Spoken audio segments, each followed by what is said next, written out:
LLB entrance examination 2022 का जो भी स्टूडेंट एमजेपीआर यूनिवर्सिटी से देना चाहते हैं उन सभी स्टूडेंट के लिए बहुत ही इंपॉर्टेंट क्वेश्चन लेकर के आया हूं लीगल एप्टीट्यूड का, यानी कि विधि अभिरुचि से संबंधित कुछ भी महत्वपूर्ण क्वेश्चन बन सकते हैं। इस वीडियो में उसको बताने वाला हूं।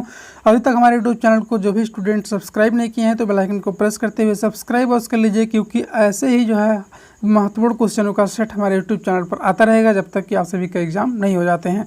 तो दोस्तों चलिए स्टार्ट करते हैं। पहला क्वेश्चन आप सभी को दिखाते हैं। यहाँ पर पहला क्वेश्चन आपके सामने है स्क्रीन पर। यदि सरकार द्वारा राज्य के नीति निर्देशक सिद्धांतों को लागू नहीं किया जाता है तो एक नागरिक निम्नलिखित में से किसके पास जा सकता है? तो दोस्तों इसका राइट आंसर हो जाएगा उपरोक्त में से किसी के पास नहीं जा सकता है। वह उच्च न्यायालय भी नहीं जा सकता, उच्चतम न्यायालय नहीं जा सकता और राष्ट्रीय मानवाधिकार आयोग के पास भी नहीं जा सकता, यानी कि वो किसी के पास भी नहीं जा सकता है इन तीनों चारों ऑप्शनों में से। क्योंकि दोस्तों जब राज्य के नीति निर्देशक सिद्धांत लागू नहीं होंगे तो उसका कोई भी अस्तित्व नहीं रह जाएगा। तो इसलिए आपका ऑप्शन हो जाएगा right answer, answer number D यहाँ पर। अगला क्वेश्चन देखते हैं दोस्तों। अगला क्वेश्चन आपके स्क्रीन पर है, यहाँ पर आप देख पा होंगे।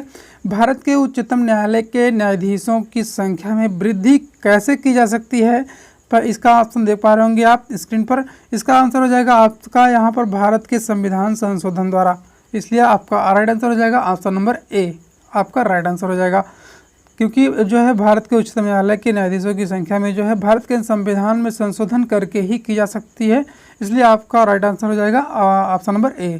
चलिए दोस्तों अगला क्वेश्चन देखते हैं। अगला क्वेश्चन आपके सामने है यहाँ पर। क्वेश्चन नंबर 3, निम्नलिखित में से कौन सा एक भारत के राष्ट्रपति का संवैधानिक विशेषाधिकार नहीं है? तो दोस्तों इसमें से आपका ऑप्शन सही हो जाएगा ऑप्शन नंबर सी, लोकसभा का विघटन करना जो है राष्ट्रपति का संवैधानिक विशेषाधिकार में नहीं आता है, इसलिए ऑप्शन नंबर सी आपका राइट आंसर हो जाएगा।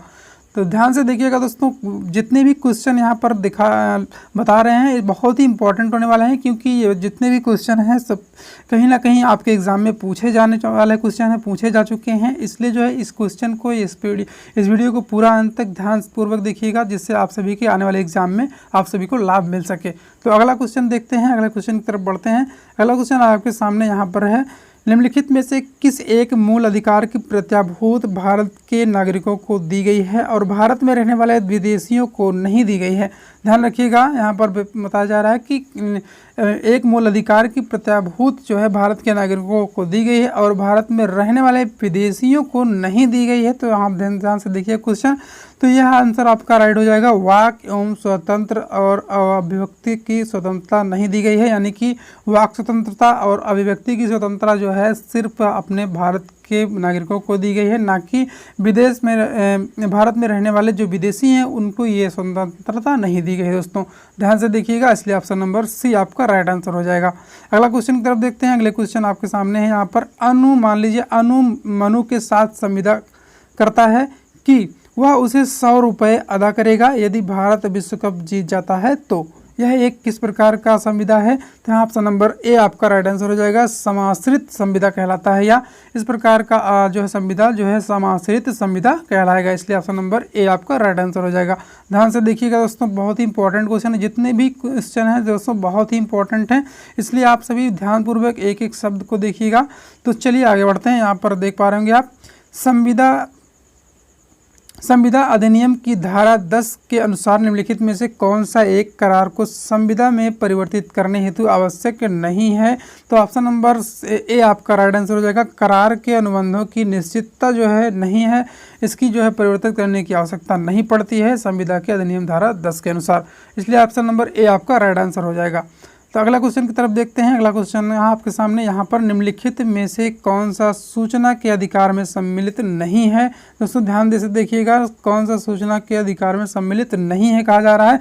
तो आप जो है यहाँ पर ऑप्शन नंबर बी आपका राइट आंसर हो जाएगा। मंत्रिमंडल के कागज पत्रों की प्रतिलिपि लेना जो है यह सूचना के अधिकार में सम्मिलित नहीं होता है, इसलिए ऑप्शन नंबर बी आपका राइट आंसर हो जाएगा। कौन सा सूचना के अधिकार में सम्मिलित नहीं है? दोस्तों देख पा रहे होंगे, मंत्रिमंडल के कागज पत्रों की प्रतिलिपि लेना सूचना के अधिकार में सम्मिलित नहीं है। और आगे की तरफ बढ़ते हैं। अगला क्वेश्चन आपके स्क्रीन पर है, यहाँ पर आप देख पा रहे होंगे। निम्नलिखित में से कौन सेवा प्रदाता के रूप में पंजीकृत नहीं है? यहाँ पर देख सकते हैं कौन सेवा प्रदाता के रूप में पंजीकृत नहीं किया जा सकता? तो ये ऑप्शन नंबर सी आपका राइट आंसर हो जाएगा। समाज सेवा प्रदान करने वाली कोई महिला हो तो वो जो है सेवा प्रदाता के रूप में पंजीकृत उसे नहीं किया जा सकता है। बाकी जो कंपनियां हैं आप देख पा रहे होंगे उसको जो है यहाँ पर पंजीकृत किया जा सकता है। इसलिए ऑप्शन नंबर सी आपका राइट आंसर हो जाएगा। समाज सेवा प्रदान करने वाली कोई महिला जो होती है उसे सेवा प्रदाता के रूप में पंजीकृत नहीं किया जा सकता। अगला क्वेश्चन आपके सामने आ रहा है, देख पा रहे होंगे आप स्क्रीन पर। क्वेश्चन नंबर 9, सिविल प्रक्रिया संहिता के अंतर्गत एक वाद में विवादकों की रचना होती है। यहाँ पर आप देख सकते हैं सिविल प्रक्रिया संहिता में अंतर्गत एक वाद में विवाद को जो की संरचना कैसी होती है, यहाँ पर आप देख पा रहे हैं। ऑप्शन नंबर आपका राइट हो जाएगा डी वाला। उपरोक्त सभी के संबंध में कहा जा रहा है, जैसे कि पहला है तथ्यों के प्रश्नों के संबंध में, तथ्यों और विधि के मिश्रित प्रश्नों के संबंध में, विधि के प्रश्नों के संबंध में, यानी कि सभी के संबंध में जो है ये जो है सिविल प्रक्रिया संहिता के अंतर्गत एक विवादकों की रचना होती है। तो ऑप्शन नंबर डी आपका राइट आंसर हो जाएगा, यानी कि तीनों आपके ऑप्शन जो है तीनों सही हैं। अगला क्वेश्चन देखते हैं दोस्तों। अगला क्वेश्चन आपके सामने है, दीवानी प्रक्रिया संहिता की निम्नलिखित धाराओं में से कौन सी दीवानी न्यायालय के क्षेत्राधिकार से संबंधित होती है। तो ऑप्शन नंबर सी आपका राइट आंसर हो जाएगा। धारा 6 जो है आपकी धाराओं में से दीवानी जो है न्यायालय के क्षेत्राधिकार से संबंधित आती है। धारा 6 ध्यान रखिएगा, दीवानी प्रक्रिया संहिता से की जो धाराओं में से जो है दीवानी की न्यायालय के क्षेत्राधिकार में धारा 6 आती है, इसलिए ऑप्शन नंबर सी आपका राइट आंसर हो जाएगा। अगला क्वेश्चन की तरफ बढ़ते हैं। अगला क्वेश्चन आपके देख पा रहे होंगे स्क्रीन पर, निम्नलिखित में से कौन सा दीवानी प्रकृति का वाद नहीं है। तो ऑप्शन नंबर ए आपका राइट आंसर हो जाएगा। जाति से निष्कासित के विरुद्ध जो है ये दीवानी प्रकृति का वाद नहीं होता है, इसलिए ऑप्शन नंबर ए आपका राइट आंसर हो जाएगा। दोस्तों ध्यान से देखिएगा, कोई आपको कन्फ्यूजन नहीं होना है, जहाँ से मतलब आपको कहाँ कन्फ्यूजन होने वाला होगा तो आप फिर से इसको देख लीजिएगा। अगला क्वेश्चन की तरफ बढ़ते हैं। यहाँ पर आप देख सकते हैं कि क्या यहाँ पर देख सकते हैं एक व्यक्ति को मिथ्या कारावास के अधीन कहा जा सकता है। कब कहा जा सकता है, यहाँ पर आप देख सकते हैं जब एक खुले पार्क या मैदान में उसे रखा जाए, या फिर अपने स्वयं के घर या मैदान में हो, या फिर एक बस या ट्रेन या हवाई जहाज में हो, यानी कि उपरोक्त सभी आपका ऑप्शन राइट हो जाएगा। ऑप्शन नंबर डी आपका राइट आंसर हो जाएगा। ऑप्शन नंबर सी उपरोक्त सभी एक व्यक्ति को मिथ्या कारावास के अधीन कहा जा सकता है कि जब ये इन सभी जगहों पर पाया जाएगा। तो अगला क्वेश्चन की तरफ बढ़ते हैं दोस्तों, इसलिए ऑप्शन नंबर डी आपका राइट आंसर हो जाएगा इस वाले क्वेश्चन में। अगला क्वेश्चन की तरफ बढ़ते हैं। अगला क्वेश्चन आप देख पा रहे होंगे, क्वेश्चन नंबर 13, निम्नलिखित में से कौन सा व्यक्तिगत असुविधा कारित करने वाले उपताप का मामला निर्मित करने हेतु न्यायोचित मानक है। तो ऑप्शन नंबर ए आपका राइट आंसर हो जाएगा। असुविधा का वास्तविक स्थानीय मानक जो होता है, यह व्यक्तिगत असुविधा कारित करने वाले उपताप का मामला निर्मित करने के लिए न्यायोचित मानक होता है। तो ऑप्शन नंबर सी ए आपका राइट आंसर हो जाएगा। दोस्तों ध्यान से देखिएगा। अगले क्वेश्चन की तरफ बढ़ते हैं। अगला क्वेश्चन आपके सामने है, स्वामी अपने सेवक के दोषपूर्ण कार्यों के लिए उत्तरदायी है। यदि सेवक कार्य करता है, यदि सेवक कौन सा कार्य करेगा, किस सेवक कि अपने स्वामी के लिए कार्यों के लिए उत्तरदायी होगा। तो इसलिए ऑप्शन नंबर यहाँ पर ऑप्शन नंबर बी आपका राइट आंसर हो जाएगा। अपने नियोजन के अनुक्रम में दोस्तों, अपने नियोजन के अनुक्रम में जो है स्वामी अपने सेवक के दोषपूर्ण कार्यों के लिए उत्तरदायी है या सेवक का कार्य करता है। यदि सेवक ऐसा कार्य करेगा कि अपने नियोजन के अनुक्रम में कार्य करेगा तो जो है उसके लिए उत्तरदायी होगा, इसलिए ऑप्शन नंबर बी आपका राइट आंसर हो जाएगा। अगला क्वेश्चन की तरफ बढ़ते हैं। अगला क्वेश्चन आपके सामने है, यहाँ पर देख पा रहे होंगे, दुष्कृति विधि में दायित्व निर्भर करता है। क्या निर्भर करता है, आशय का आवेष्टन या फिर लोह के हित पर प्रभाव या फिर विधि का आविष्कार अधिकार का अतिक्रमण या फिर वहन क्षति की मात्रा पर। तो दोस्तों दुष्कृति विधि में दायित्व निर्भर करता है विधिक अधिकार का अतिक्रमण पर। ऑप्शन नंबर सी आपका राइट आंसर हो जाएगा। अगला क्वेश्चन देखते हैं दोस्तों। अगला क्वेश्चन आपके सामने, लोकायुक्त संस्था होती है राज्य स्तर पर होती है या फिर केंद्र स्तर पर या फिर राज्य और केंद्र दोनों पर या फिर अखिल भारतीय स्तर पर होती है। तो दोस्तों ऑप्शन नंबर ए आपका राइट आंसर हो जाएगा। राज्य स्तर पर लोकायुक्त संस्था होती है, इसलिए ऑप्शन नंबर ए आपका राइट आंसर हो जाएगा। अगला क्वेश्चन देखते हैं। अगला क्वेश्चन आपके सामने है, सीसीए नियमों का अर्थ क्या है, यानी कि सीसीए रूल क्या होता है। यहाँ पर देख सकते हैं इसका अर्थ क्या है, इसका फुल फॉर्म क्या है। तो इसका फुल फॉर्म दोस्तों हो जाएगा ऑप्शन नंबर सी आपका राइट आंसर हो जाएगा, यानी कि क्लासिफिकेशन और यहाँ पर कंट्रोल एंड अपील यहाँ पर देख सकते हैं, इसलिए ऑप्शन नंबर सी आपका राइट आंसर हो जाएगा, वर्गीकरण, नियंत्रण तथा अपील।